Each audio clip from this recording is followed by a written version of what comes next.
Welcome back to Asinine Radio, a weekly podcast where we talk about music, and, well, that's pretty much it. So, let's go!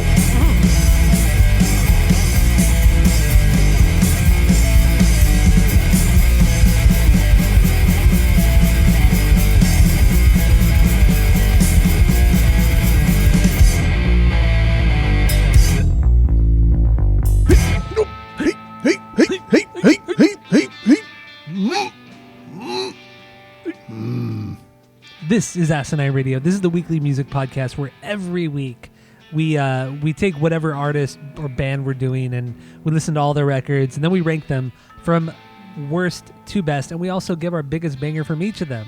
But before we do that, we do our 6 Degrees of Tom DeLonge. If you don't know what that is, it's 6 Degrees of Kevin Bacon, but with Tom DeLonge and whatever band we're doing this week. So get into that. Also, while you're listening, go to Apple Podcasts, go rate, review, and subscribe to us on there. Follow us on social media at Asinine Radio. Yeah, I did already say my name's Tyler and you're Jeff. I don't know. You did not say that, no. I did not do that. Whatever. Yeah, we're done with the intros. Let's get into it. I actually did not do the 6 Degrees of Tom DeLonge this week. Did you do it? I did not either. Did not either. Okay. I was doing it, and then I went down the movie path, and I was like, that's a little too cheesy. I don't want to do the movie path. And so then I went through like Jaden. I was like, I don't want to do that. That's too cheesy also. And then I ended up not doing anything. All right, that's fair. That's fair. Okay, well, I didn't either. So let's just jump right into the rankings then. So Will Smith as a solo artist has put out 4 records. So we're gonna do those 4. We listened to those 4 records, and so what do you got for the his worst record? Go. So I will say 2 of his records are bad, and 2 of them are at least not bad.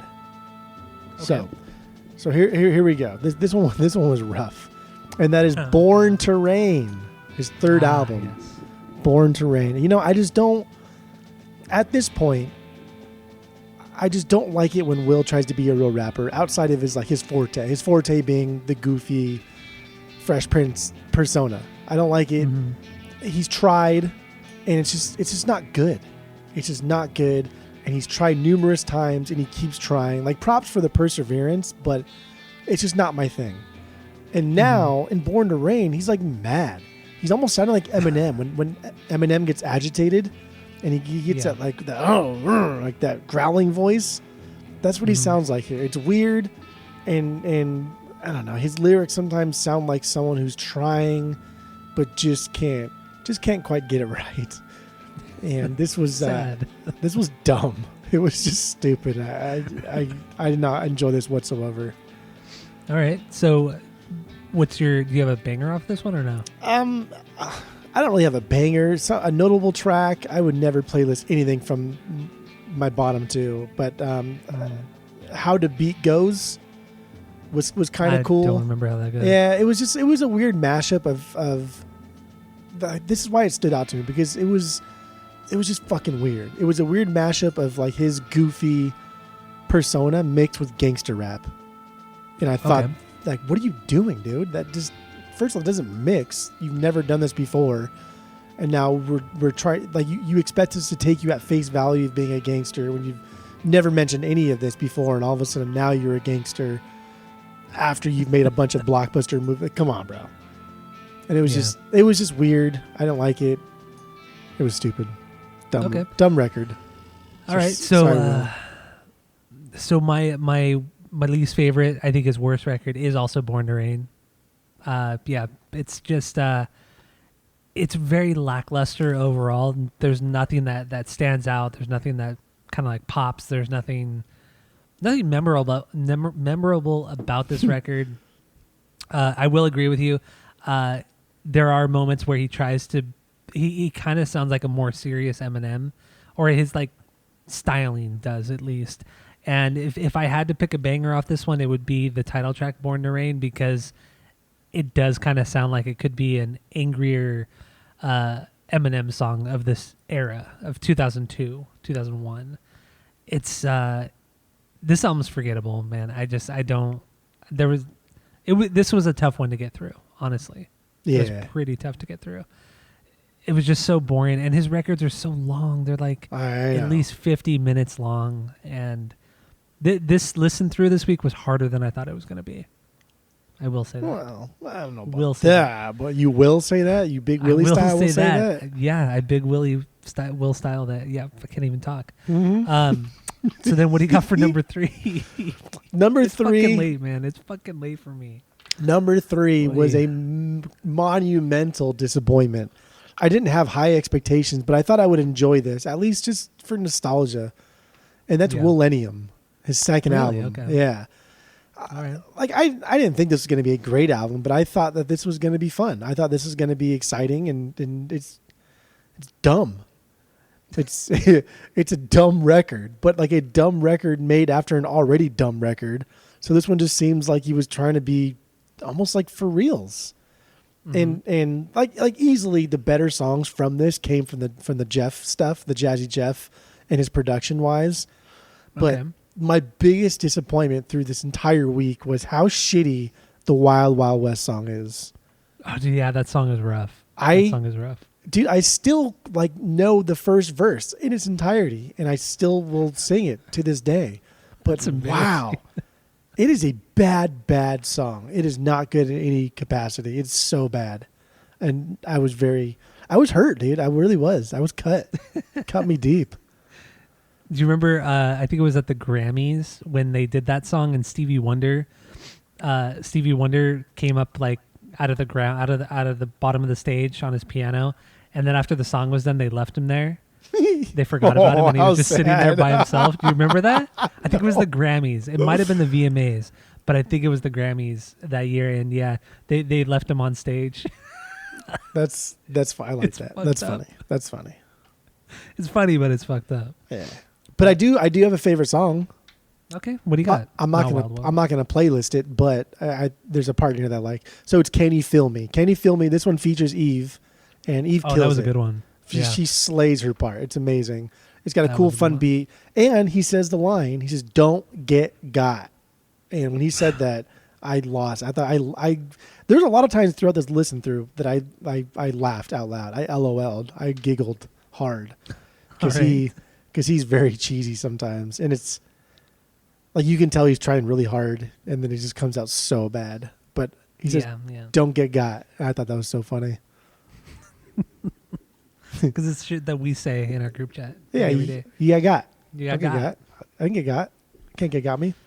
Oh man. Okay, so that's your number 3 is Millennium. Yeah. All right. My number 3 is Lost and Found. His 4th record.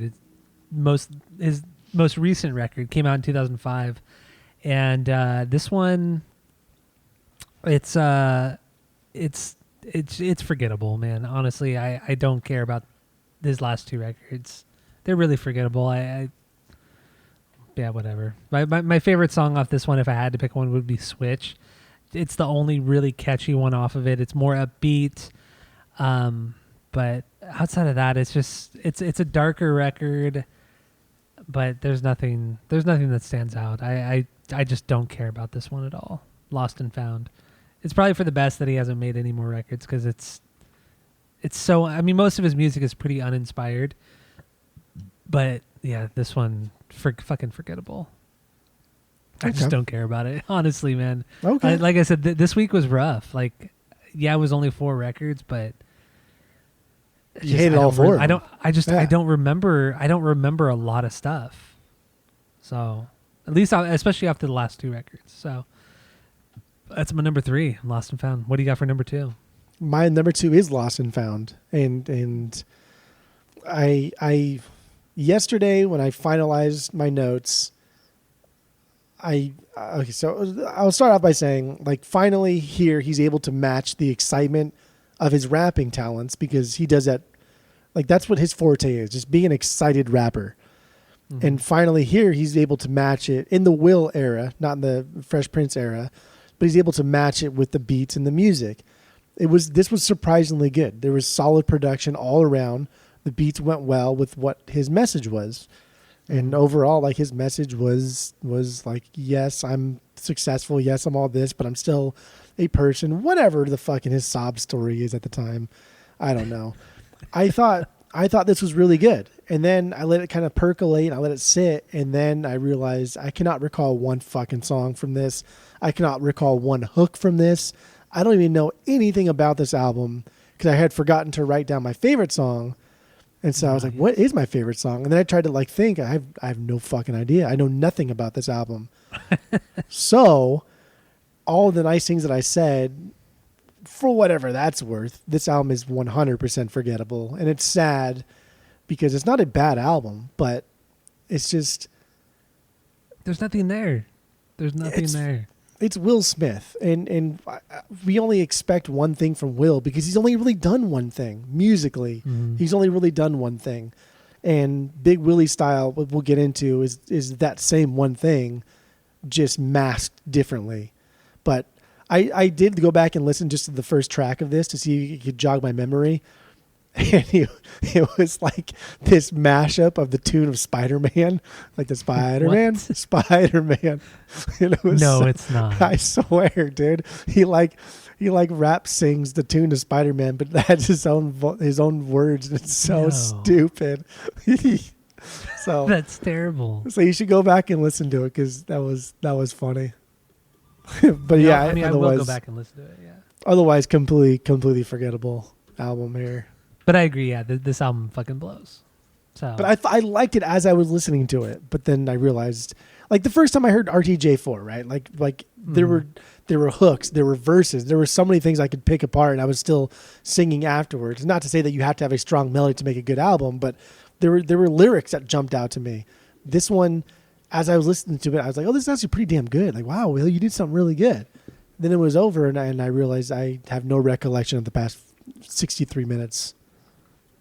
Yeah. Well, I mean, I'm basing this only off of Big Willie style, but lyrically, there's like almost nothing there. No. I mean, no. I mean, he's not known for his lyrics except for the Fresh Prince stuff, but that's only because it was just so goofy. But it was a shtick. Yeah, it was. Yeah, exactly. But here, it's different. Just different. So yeah, that was your number 2, Lost and Found. Oh, God, please don't put Willie in it as your number 1. There's no way. my number two is Big Willie style. Oh God. So, yeah. So we'll get into that in a little bit. So good. So what do you got for your number 1? My number 1 is the album of the week, Big Willie style. Dude, Millennium is so bad. My number 1 is Millennium. Yeah, I was pleasantly surprised when I threw this one on, and I really enjoyed it. I feel like it was a nice balance of the goofiness with like him trying to be serious. So it was nice. It was a fun listen. My favorite song is "Da Butter." It's the one with Lil' Kim. Dude, her parts were really good. I really liked it. It's a faster song. I feel like on Millennium he kind of like perfected his own style of like flow, like outside of like that staccato, like let's tell a story, like how he has that like bouncy way of talking or rapping. But on this record, he kind of did it all. Like he did a little bit of that staccato style, but then he also like switched to like a very fast rhythm to just like a smoother flow to like he was kind of all over the place on Millennium. And I was honestly kind of impressed. I was very surprised. And then also the song with Lil' Kim, it just the samples that were used, it has that very funky guitar tone, and it's really fucking good. And another banger on it is La Fiesta. That was a really good one too. He actually raps very fast, and I was very surprised by it.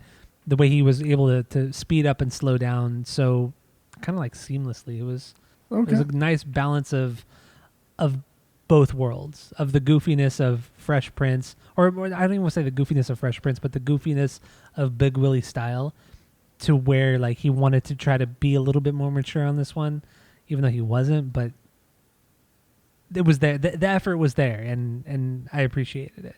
So if I were to ever get any Will Smith, like solo Will Smith on vinyl, I would get Millennium. Oh. So, yeah. So that's my number 1 is Millennium. Yeah, but also the song with Eve. What was the name of that song again? I already deleted it. I don't know. Yeah, whatever the fuck that song is. It's really that song is really good too. So good stuff. So yeah, that's those are our rankings. The top 4, the only 4 Will Smith records. We just ranked them. So go listen to the main episode because we get into his debut record, Big Willie Style. And yeah, that's all I got. And that's it. That's That's all. all. Getting jiggy with it.